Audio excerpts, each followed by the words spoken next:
A lot of times we are playing offense. We hear about one crypto, we put in money there. We hear about, oh, there's MMM, we put in money there. I've seen people lose like, oh, they say I lost 60K, I lost 12K. And if you check, most times they haven't had a good financial protection. There are things like income protection. Income protection pays you a payment depending on your premium and the income protection that you actually went for. It will replace your income if for any reason it can't work. Again, I gave this example of a very nice GP, is very active, and he had a knee injury and couldn't work. He was a local GP and there was no income for 6 months. And he said to me, Andy, I was lucky and listened to your video about the emergency fund, tax efficiency. Some people call it tax avoidance, and it sounds like a dirty word, but it's not tax evasion. You are doing what is available for you to help yourself. I mean, I don't invest any dime till I figure out how it's going to be tax efficient.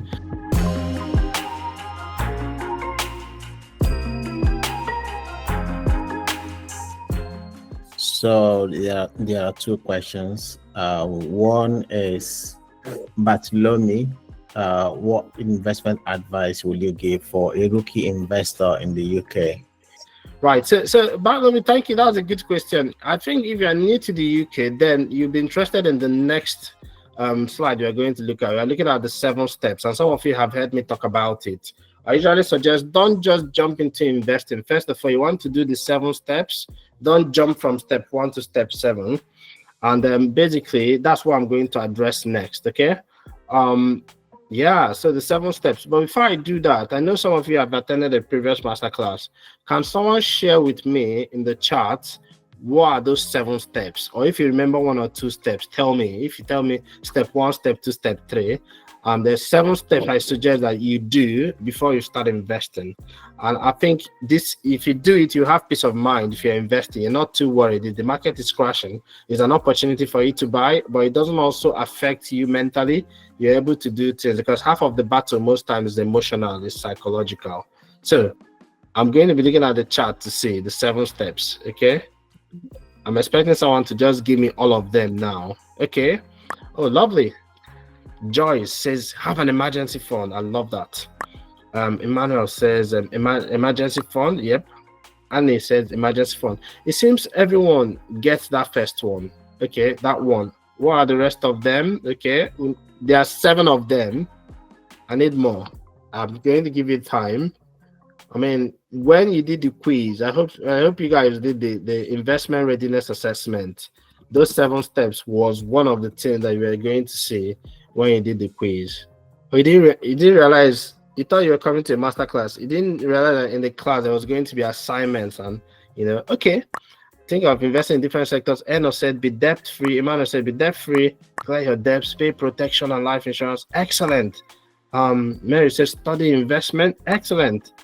Pay off high interest debts. Okay, this is beautiful. And for Bart, you were asking about what to do. These are the steps that I recommend, and I'm just going to go through them one by one. And then obviously we'll still take some questions along it. Part of it is basically being tax efficient, is part of it. But the 7 steps I recommend, I think we'll probably have to add a separate slide for the 7 steps. But the 7 steps I recommend that you do before you start investing. Number 1, I know it's a good idea to feel like, oh, you want to jump into investing, especially when you hear people say, oh, I made this money and I made that money. Most times there's no risk adjusted returns, and it just, when they lose the money, sometimes you don't hear about it. Unfortunately, because I've now talked to thousands of doctors, I do hear things, people tell me things, even in conferences. I think the last conference I spoke in, a doctor shared how he lost over £1 million in crypto, and the room went silent immediately because people were like, wow. Some people thought they lost money in investing, they lost 60K, and then someone said they lost 1.something million. A lot of it was because there was not an appropriate risk management in place. I'm not saying whether investing in crypto is wrong or right. Obviously, some people will have it as 5% of their portfolio, but there wasn't any proper asset allocation. So when you think about investing, if you haven't set those 7 steps as like your foundational steps, if you have not set them in place, is that when the wind blows, when the storms come, rather than thriving, rather than being like a house built on a solid foundation, you're going to be struggling. Right. So what are those 7 steps? I think someone already said number one. Number one, I say, is invest in yourself first. Before you start investing in stocks or bonds, a lot of times we're talking about S&P 500, which is great. And we're talking about NASDAQ, we're talking about Facebook, we're talking about NVIDIA. And there's S&P 500 is great. But someone says, how about S&P 500? Invest in yourself first, because part of the reason that helped me to get to financial independence was not just because I invested. I mean, my first investment was less than $1 now. I don't know what £1,000 was back then, but I know the stockbroker took almost half of it as commission. Many of you don't realize there was the days where I had to go to the stockbroker's office or call them on the phone and then pay huge commissions, and then they wire the transaction to be done. So investing in oneself, like I did, actually helped a lot. And how do you invest in yourself? That's what you're doing right now. You could have been doing many things. You could have been watching YouTube or scrolling on Netflix, or even just chilling out. But you're investing in yourself. And for doctors and healthcare professionals, again, because you're busy, I don't expect you to go into a deep dive. I don't expect you to be nerdy like I do, studying bonds and trust and all sorts of things, or analyzing companies and attending investors calls and all that. But there are some things you can do to invest in yourself. That's investing in your own education. One, I usually suggest, is the one that many people don't do, but when they do it, they find out that it puts them in a very good position. And that's one book. Read one good financial book every single year. One good financial book. Just pick your book. If you're not sure, I've made a list of 12 top personal finance books I recommend. Even if you just read one by year 12, you probably figure out more that you want to read. So one good financial book a year. You read many books, you write exams. I know there are lots of specialists, GPs and all that here. So read one good financial book. It's part of your job is to be financially smart, to manage your financial resources for your family and for your future. Number two, I say attend at least one financial workshop. It could be something like this. It could be about pension, it could be about investing, it could be about taxes, it could be about anything, but just make it a goal to attend one a year. If you do that, and then number three, follow one newsletter or podcast. Obviously, there are many good newsletters, but if you follow one that's actually sort of focused on doctors, healthcare professionals, it's usually good because there are some things that the population, like general population, might not be affected in, like the NHS pension that you can get. This is how to get financially smarter in just 5 minutes. Sometimes the difference between making smarter financial decisions and costly, horrible financial mistakes is having the right information at the right time for the right person. So every week I write the MoneyWise Doctor weekly newsletter. It's an email newsletter packed full with valuable financial insights and updates to help you make smarter financial decisions and avoid costly mistakes. Some of the areas I've been covering over the last 70 weeks include actionable tips on tax strategies, pensions, investing, side hustles, and several other financial areas. Now, join thousands of medics who subscribe to the MoneyWise Doctor weekly newsletter to receive it straight to your inbox, and it's totally free. Don't miss out. Subscribe now using the link in the description. And now let's jump right back to the episode. There are other things, I'll give you an example. I know quite a lot of us here are actually immigrants. You moved from different countries, just like me. And there was this non-dom tax regime that was introduced last year, October. Many mainstream finance media didn't talk too much about it because it didn't seem to affect them. But I knew that for lots of people who have actually moved from different countries to the UK, who had assets abroad, this was something that they were affected. And I covered it in my podcast. So you can follow MoneyWise Doctor on the YouTube or on the podcast or the newsletter, whichever one you prefer. And there are multiple other platforms you can also look at. But if you have one book, one conference or seminar per year, and at least one podcast or newsletter or blog you follow, that could actually help a lot to increase your financial education. It makes it harder for you to make costly mistakes that are common with doctors and healthcare professionals. It even makes it harder if you decide that you're going to hire a financial advisor or a financial coach, or you want mortgage or you want the trust. If you already know what you need, it does help in order to make sure that you're not being taken for a ride. Okay, so that's just number one. Invest in yourself. Okay, so this is where I would usually suggest people start. Don't rush to invest money first. invest in yourself. Currently, you are doing like a 4 weeks investing academy. You see people who, join from hospital when they're on call, and some people can't join. Then they go back and watch the videos. Then they come back to the group and we'll chat about it. You see people who start from zero, have no experience of investing, and they become actually like not very experienced, but very confident and understand what they are doing.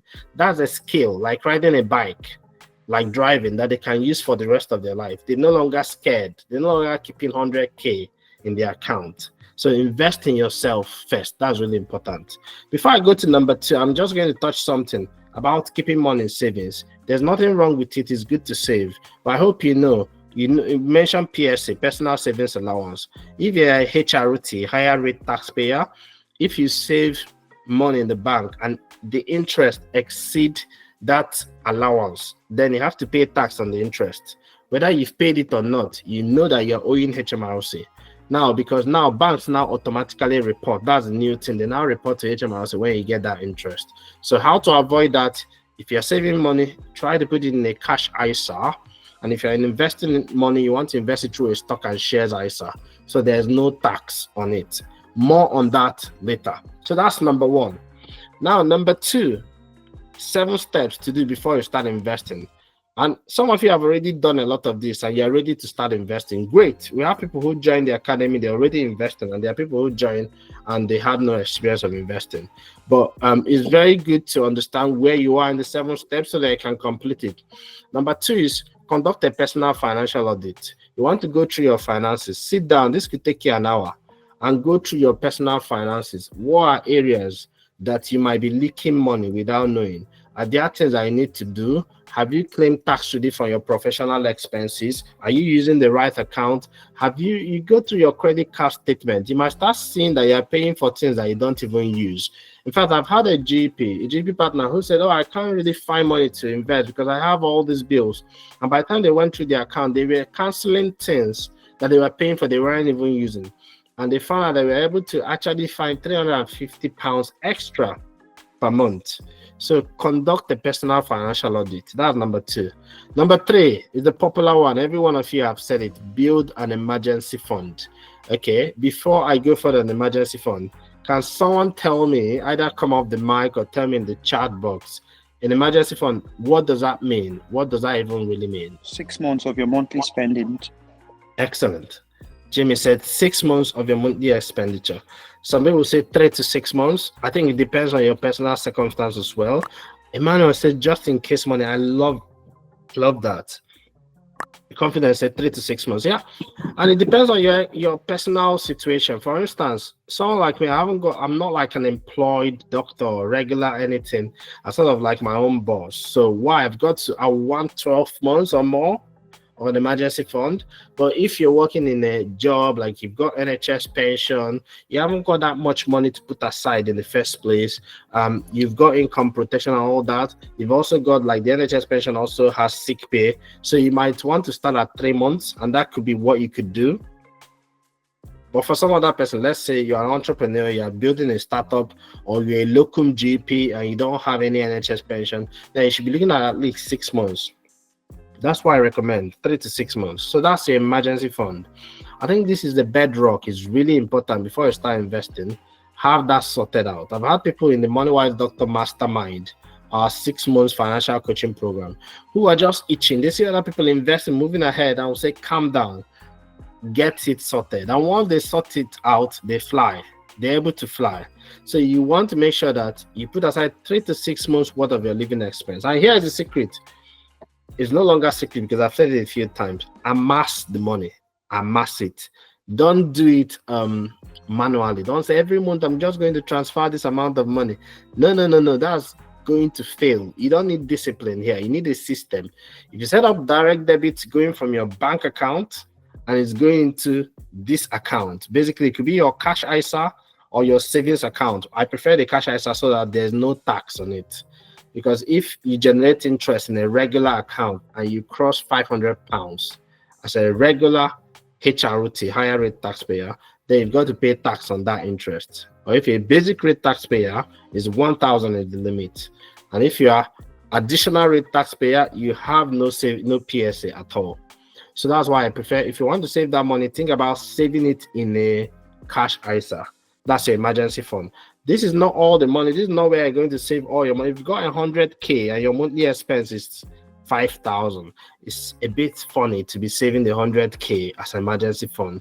I mean, basically, I would think that 6 to 12 months should be adequate, while the rest of the money goes to work to make sure that it's winning me more money. That's investing. All right, so that is basically number 3. I think it's crucial. Save your emergency fund, amass it. And when I say amass is just an acronym. We'll call it Automated Monthly Activated Savings System. So you automate it, it's monthly. You don't have to do it manually. It just goes out. This thing can do wonders. I've seen people use it to pay off debts and save an emergency fund and start investing. I've seen it personally for family, setting up some money for them, seeing money accumulate painlessly so that you don't have to be thinking about it. Go big or go home. Go 20%. If you're getting, like, let's say 5K in a month, or let me just say if you're getting 4K in a month, £800, that's 20%. That's your goal. If for any reason you can't get that 20%, you might think of doing an extra shift or not. You can think of doing medical surveys. We have some medical surveys that doctors can do. Some of them will share the links that you can do and get some money. You can just think about, okay, what can I cut? Is there an expense I can cut? Even if you can't hit 20%, but you can do 10%, do that 10%, but automate it. Don't do it manually. Do it automatically. Everyone in the MoneyWise Doctor Mastermind knows I'm very hot on this. Nobody saves or invests manually in the mastermind. Everyone is doing it automatically, or I'm going to be on them about it. Right. So that's number 3. Your emergency fund. Build it. Now, number 4, the 4 steps is you want to establish a financial defensive strategy. And some of you have actually referred to it. What do I mean by defense? A lot of times we are playing offense. We hear about one crypto, we put in money there. We hear about, oh, there's MMM, we put in money there. I've seen people lose, like, oh, they say I lost 60K, I lost 12K. I'm like, £12,000, 60,000 pounds. If this money was invested properly. And if you check, most times they haven't had a good financial protection. So you should have your financial defense while you attack, so that even if things go wrong, if things don't go as planned, you would have a fallback plan. Part of your financial defense, one of it is that your emergency fund is a layer, but the second layer is things like your life insurance. I mean, I know some of us here are going to live forever, but some of us know that life is not forever. Some people are going to die at some point, and sadly, nobody can accurately say how much of it they are actually going to live, how long their lives are going to be. So that's something to think about. So how long are you going to really live? That's something to think about. Nobody knows. I mean, 2 years ago, I lost a dear friend. He was a childhood friend. Before we got into med school, we were friends. And then he became a doctor. He was a surgeon in London. He was only 36 when he died. Went to bed, didn't wake up. So things like life insurance are really key. If someone dies and they have a life insurance in place, then their family gets the payout. Now, this is the part where we'll do a little bit of tax planning. Like I said, tax avoidance is legal. It's tax evasion that is a crime. Now, if you think about it, you see that if you have your life insurance and it's just there, sitting there in your estate, when your family gets it, if it's above what we call the nil band rate. So if your estate, I know you don't think you've got an estate, some people, but many of you know what I'm talking about. You've got an estate, your property, your money in the bank, your investment, your pension if you're above 75, your life insurance, any money, those are all part of your estate. If your estate is above £325,000, anything above that falls under inheritance tax of 40%. 40%. Now, that's why you've got to do a bit of tax planning. Something like your life insurance should be in a trust. So just like you have a limited company that is separate from your life, the limited company is a different entity. The same way, the life insurance can be put in a trust. That trust holds it for you outside your estate so that your family gets the full payoff if for any reason the person dies and they need to be paid. I know we don't like to think about that, but unfortunately people die. And even if you die at 83 or you die at 43. You need to make a plan for it. Okay. Now, this is a very crucial topic. Have you secured your family's financial future? Many times you're busy as doctors and healthcare professionals. That's fine, but if we overlook our life insurance and income protection until it's too late, we're taking a bit of a risk here. I mean, nobody can predict the future. You need to protect what matters most. Think about life insurance and income protection. This is really quite important to protect your most valuable assets. Now, if you're not sure about what you need or how to go about it, check the link in the description. I have a free guide that can help you step by step. Let's get back to the episode. Right, so that's a bit on financial defense, and it doesn't just stop at life insurance. There are things like income protection. Again, I gave this example of a very nice GP, is very active, and he had a knee injury and couldn't work. He was a local GP, and there was no income for 6 months. And he said to me, Andy, I was lucky. I listened to your video about the emergency fund. I didn't have an income protection as well, as you mentioned. So he just had to, try to do some online shopping, like e-commerce. It's really difficult to be building a business when you're desperate for money. So he had to fall back to his savings. Income protection pays you a payment depending on your premium and the income protection that you actually went for. It will replace your income if for any reason you can't work. For instance, if you are sick and you couldn't work, that's what income protection is for. Again, I've written a full guide on income protection, life insurance, and all that. It's on the website of MoneyWiseDoctor.com for free. You can download it for free, or someone in my group will share the link for you to, download it and have a read about it. So this is your number 4, financial defense strategy. Think about income protection, life insurance, critical illness protection, critical illness insurance if you need it.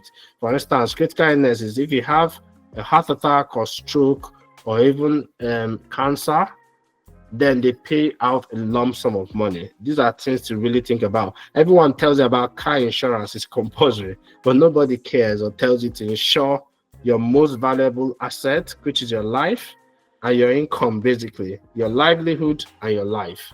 Okay, right. So I'm going to jump to number 5 step, and then I'll pause so I can guess a couple of questions before we do the last 2 steps in just this bit. Then we'll go into tax planning. Number 5 is quite key, and some of you have said it: eliminate high interest debt. I don't think we need to spend too much time on this. Eliminating high interest debt is very crucial, because I said to someone, what is your credit card interest? What do they charge you? And they didn't know. And they were giving money to somebody to invest at 15% return. They said, I'll give them money, they will build or buy this stuff, and they'll pay me 15%.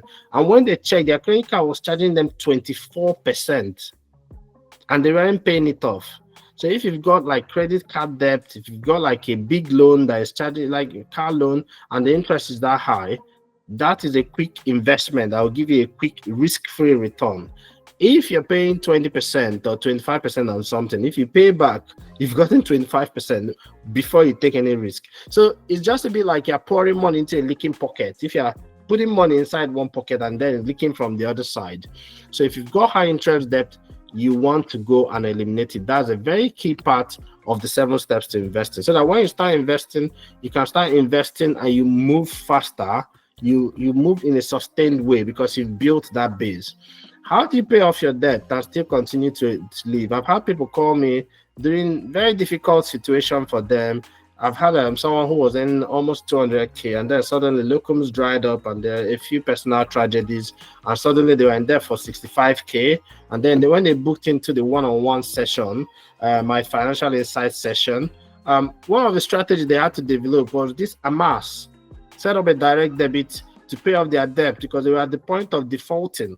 And I thought they couldn't find the money, but when they started commanding their money on what direction to go, if not, your money can go in different directions. Insensible time loss is a 10. Insensible heat loss is a 10. Insensible money loss is also a 10. So that's what they had to do.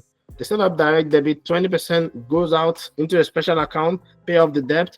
And as soon as they paid off that debt, what happened in the next few months? The same money, I told them, don't stop it. They had to continue using the same money to then build the emergency fund. And as we speak right now, this doctor, this GP, is already started investing now because they built the emergency fund, they paid off their debt. So you have to have a system to deal with these things. Okay, right. Since we're almost at the end, number 6, basically at the end of the 7 steps. Number 6 is define your clear investment goals. So what are you investing for? Have your investment plan. Where are you hoping to get to? Where do you want to retire? Don't just box the air and just assume I'm just going to follow what everyone is doing. And then finally, obviously, you want to continue educating yourself. I mean, this seminar is great, but for those of you already in the 4 weeks academy, you know that this is just like a scratching of the surface. And for those of you in the 6 months financial coaching, you know that there are many levels to these things. So you need to continue educating yourself, even if it means just reading a little bit there and a little bit there, is really quite important. All right, so I'm going to take some questions at this point, and then we're going to go a little bit deeper into tax relief hacks, NHS pension versus SIP, avoiding the 60% tax trap, and how to make sure that you never overpay tax. Okay, so that's the next step you're going to go into. But I'm going to take some questions at this point. Dr. Pepper, did we have any pending questions? Okay, no new questions, so we'll just crack on. So before we proceed, I'm going to take a couple of questions now. If anyone has a question, right? So this has been a very rewarding session. I can read some comments. Do I pay high interest if my money is sitting in my savings account with HSBC? Yes. So that's a question is from whose question is that? Yes. So Blackson was asking, do I pay tax? Yes. So if you're a higher rate taxpayer and you have your money sitting in HSBC, once the interest that you get crosses £500, and that sounds like it's a lot, but it's not much. If you've got like 10k in an account and 5% of it is 500, you've already breached, you've already crossed, and HMRC expects you to declare it in your self-assessment and pay tax on it. So if you've got money sitting around that your investment, that is just your cash ISA, you should be moving it into, that is your emergency fund, you should be moving it into a cash ISA. Okay, right. So now what I'm going to go into, basically, I'm going to look at tax efficiency. Some people call it tax avoidance, and it sounds like a dirty word, but it's not tax evasion. You're doing what is available for you to help yourself. I mean, I don't invest any dime till I figure out how it's going to be tax efficient. I'll give you an example. Think about Dr. Pepple. He's obviously a smart, handsome GP, and Dr. Pepple is a doctor, and we both invest 100,000. He invests 100,000, I invest 100,000, and we sort of like hold it for 5 years.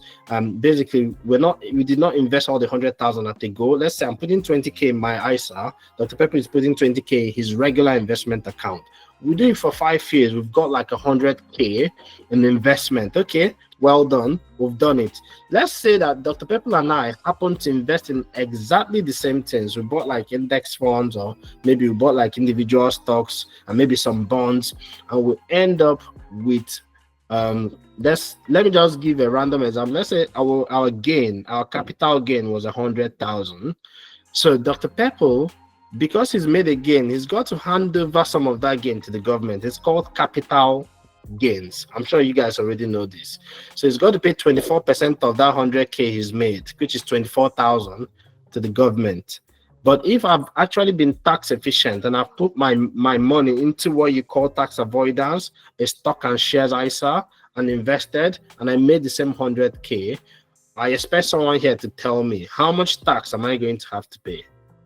Remember, he paid 24k. So tell me in the chat, he's paid 24,000 from his investment. Okay. Thank you, Tanvia. 0. Emmanuel says 0. Correct.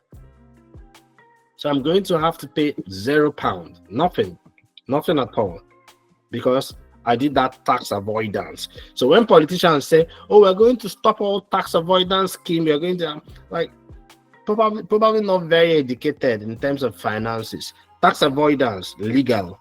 Tax evasion is a crime. So understand the difference and know where to use each one. For instance, some of you use a limited company for your job because you are sitting outside IRO 35, of course, and that makes you more tax efficient. you're not committing any crime. You're using it to be more tax efficient. So I've got people who maybe buy a laptop or they pay for a course or a mentorship program, and that comes from their company because they require it for their job. HMRC has rules. It has to be wholly, exclusively, and also reasonable. And this is basically tax efficiency. So a good place to start, I would say, is ISAs. Before you invest any money, like I think Dr. Bart was asking, if you're new to the UK, what do you do in terms of investing? And I said, once you have no debt, or you've cleared your debt, and you have saved the emergency fund, I think you should be saving it in an ISA. So ISAs, basically, there are 4 main ones, but basically 3 of them are usually more useful for you at this stage. Number 1 is cash ISA, especially if you're a beginner. Your cash ISA is where you save your money tax-free, is where you save that your emergency fund. But the mistake most people do is that they just save money and then do nothing else about it. And then they come back and think, oh, ISA, nothing is happening. It's not growing. This ISA is scam. Is not going to grow because the cash ISA is just for saving. Inflation is going to attack it as well. So if inflation is attacking any money in a regular saving, it will attack a cash ISA. Now, number 2, obviously there's stock and shares ISA, which is my best ISA is the platform that I use to invest in a way that you don't have to pay tax on any capital gains or dividends or anything. And then there's number 3, if you are below 40, you definitely want to get this one. So if you are below 40, you want to get this one. I know a lot of people who, after they've crossed 40, they find out and they feel very bad about it. It's a lifetime ISA, which allows you to save a maximum. You can save whatever you like, but if you get a maximum of £4,000 in there every year, you get £1,000 for free just for saving your own money. So the government rewards you with your extra 25%. So even if you save £100, you get £25 back. So these are ISAs in a nutshell. But the lifetime ISA can also be used for buying your first home. So the money you save in your lifetime ISA is just for 2 things: for either buying your first home, or you can use it for your retirement. You withdraw it at 60 years. So this is the first layer, one of the first layers of tax efficiency I'll suggest. Okay, I have an ISA guide which someone from my team has kindly shared. You can download it for free and have a read about it. If you've got any questions, feel free to send us a message. Okay, so that's ISAs. There's innovative finance ISA. It's basically for borrowing. Basically, people borrowing money between peers, peer-to-peer lending. I would not suggest you start with that innovative finance ISA because if you don't already understand what you're doing in terms of your finance, it could be a little bit risky and is not guaranteed. Compared to ISAs, if you save your money in an account, any account, even if it's not an ISA, there's an FCSC. So there's FCSC is the Financial Services Compensation Scheme or thereabout, I think. It allows you to save up to £85,000 is covered. £85,000 per marketing group, per individual. Even if the bank goes bankrupt, then you get your money back. They pay you up to £85,000 or up to £1 million for temporary high balance. So if you had inherited money or sold a house or there's been a divorce settlement or you won the lottery and you got up to £1 million, you've got 6 months that you are covered. And even if the bank suddenly folds, you still get like £1 million cover. Okay, so that's the ISAs. Now, before we go into the next layer of tax efficiency, has anyone got any question on the ISAs? I think if you've got a question, raise your hand so that you'll be in the queue and then we'll come off the mic and you can ask. It's much more efficient that way and we can move a bit quicker. So if you've got a question, just sort of like raise your hands. You know, you've got like this hand raising stuff at the bottom. Okay. Dr. Pepple, who's going? Yeah. So Evans Chidi has a very good question. Lovely. So Evans, what's your question? Yeah, he said, what are your thoughts on £1,000 per month in S&P 500 and Vusa? Plan for long term, like 20 years, which is quite a good time to invest and leave your money. Is it a prudent way of investing? So okay, let's chat with Evans and see. So is Evans here? Yes, I'm here. Oh, lovely. That's a very good question. And thank you for that. My big question here is why £1,000? Basically, how did you arrive at the £1,000? Okay. So I used Trading 212 and I did a projection for the investment goal, at least £1 million. Okay. So it was hitting over 1 million. Okay. In 20. Right, that's not a bad idea. At least you've done some work. I'm not saying that, okay, that's what I recommend. But what I asked is how to arrive at how much to invest. And I thought 20% is the number I'll work with. So why I thought, okay, if Evans makes 5K and he's putting aside 20% is 1,000. Okay, that's 20% he's investing, basically. And it's going to compound for him. But if someone is making 20K and putting aside 1K, my question will be why? What's going on? Or if you're making 10K and putting aside 1K, because remember, we're trying to catch up. So when we talk about invest 20%, is that you want to get to where you're going as quickly as possible. And of course, if you feel more comfortable with 10% or 15%, fine. But that means you also not accelerate your journey. So that could be a strategy for you. You could decide, I'm going to take this 1,000, I'm going to invest in S&P 500, but that's a total strategy. That's your plan. You've decided it, and that's what you're going to do. That way, when the market is crashing, you don't start panicking because you know your plan is pound cost averaging.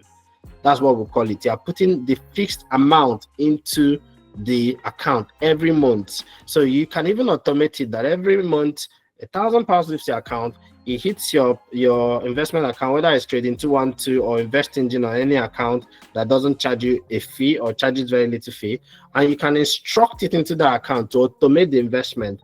No money manager, nobody's managing the funds, therefore there's no fees on it, and it's just the platform fees if they've got like fund fees. And that could actually, so when I mean fund fees, I don't mean fees, I mean things like total expense ratio. So that could actually be a nice way to compound while you're busy. I know Dr. Evans here is a GP. While he's busy in Cornwall, is a GP in Cornwall, going to surf, going to the river and going to the beach and doing all kinds of things. We both train in Cornwall. He's a nice chap. So basically, that could be your plan. You might not want to be active. You might not want to do things like, okay, analyze companies, take a position, know how to. Yeah, so that could be a plan. But before you do that, you need to actually be consciously doing it. It should not be something that should change. Maybe you see your friends actually now buying one stock that is popular, Nvidia or something. I think, oh, I'm just going to this month take my £1,000 and put it in Nvidia. Basically, you're buying it at the height of the market. So I never ever buy any popular stock because by then everyone is, what am I doing? I want it on the value, I want it cheap. Everyone is already buying it. By the time you look at their PE ratio, is already so sky high. So yeah, that could be a strategy. Good question, Dr. Evans. Okay, so does someone have who has a? I hope that did justice. Did that help, Dr. Evans? Yes, boss. Thank you so much. Okay, lovely. And again, sorry, say that again. Definitely, I think I still need the masterclass. Lovely. We'd like to have you for 4 weeks.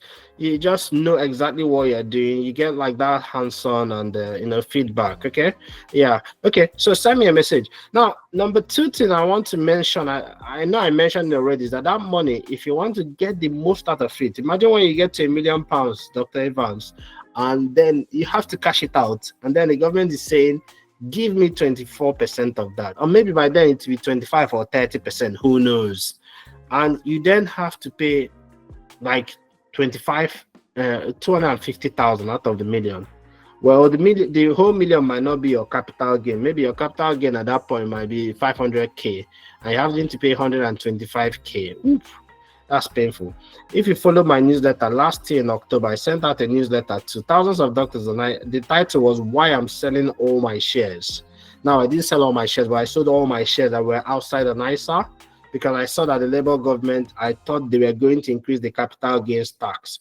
That was the best decision I made last year, and it saved me thousands of pounds, because when they announced their budget, Halloween budget, they increased the capital gains tax, and they made it immediate effect that any shares that you've not sold by then, and you realize that capital gains tax, whether it's house or shares or whatever you buy, and then you sell it, you incur capital gains tax, you needed to pay the new higher capital gains tax to the government. Yeah, so these things are really important. Well done, Dr. Evans. That's really good, thoughtful question. Right, I'll take the next question. I don't know who's next. Could our honorable moderator? Yeah, I mean, if you can take Mary's question, she's asked this question for a very long time. So, okay, Mary, let her ask. Let her Okay. ask it. Thank you. So, Mary, Go for it. So I was asking, like, I know it might not be part of the program, but I'm just asking, like, thinking of the it's been investing. So my question is, like, trying to get money for the investment, like, what kind of additional hustle can somebody do apart from locums and the rest? If you're thinking of setting up a limited company, like a business, restaurant, and all that, what's the best way to go about it? There's a lot of things we could do and a lot of things we could cover, but because we're limited in time, we've had like sessions that were just about tax. I've had sessions that were just about limited company. But basically what Mary is asking, how to get the additional money. Well, one of the ways could be to set up a business, as you're thinking about, and the whole process of registering a limited company and making sure your accounts are set up. Sometimes you don't even need to do that registration first. You need to make sure that there's actually a business case. Like MoneyWise Doctor is a business, and Baby Bomb Pack, which was my e-commerce business, was a business. But Mary, I'm really sorry. I don't think in the time left you can actually go into even for the whole seminar, even if you took up the whole time. No, that's okay. I've gotten a hint. Okay, From what you said. that's good. Now, if you need more direction around things like setting up a business or maybe tax efficiency or the structure, setting up the limited company, send me a message on our WhatsApp or in our WhatsApp community, or email me your questions in a detailed way, support@moneywisedoctor.com. We've got a lot of videos in that area. We've got a lot of materials that can actually help you to have a look. But I can't tell you exactly what business you're going to do because I don't know your strengths, your weaknesses. I'm sure you have a lot of strengths and some areas that you prefer not to even do a business in. So those are things to think about, and then figure out who's going to be your customer. Are they going to pay you? Is this something you enjoy doing? Do you want to do it alongside your medical career, or do you want your medical career to become your side hustle? These are things to consider. But basically, for now, we're thinking about how can we take even the little money you have and invest it properly. Because if you can invest the little money you're getting from your salary without even starting a new business, chances are that when you start a new business, you get more money, you probably invest it even much better. I hope that helped, Mary. Right. Okay. So I'll take one more question and then we'll go into other areas, sort of like tax efficiency areas that most people rarely talk about. Okay. All right. Mary said yes, thanks. So that's good. Okay. So I think we've covered those questions. Unless there's one more, any other question waiting, I'll look at tax efficiencies. Okay. Well, I hope you found that helpful. And more importantly, I hope it helped you to see investing in a new light. This is just a small section of what we cover in the full masterclass. If you'd like me to drop more of these clips, just let me in the comments. Comment invest and share this video as well with friends who may need to hear this. And if you are ready to stop winging it and guessing, guesswork is not good for investing. If you want to learn how to become a confident investor, to learn how to invest properly, check out our investing readiness scorecard with the links in the description. It will help you determine whether you're really ready to start investing and what you need to do before you even start thinking about investing to reduce the chances of you losing money. And until then, see you soon. Bye-bye.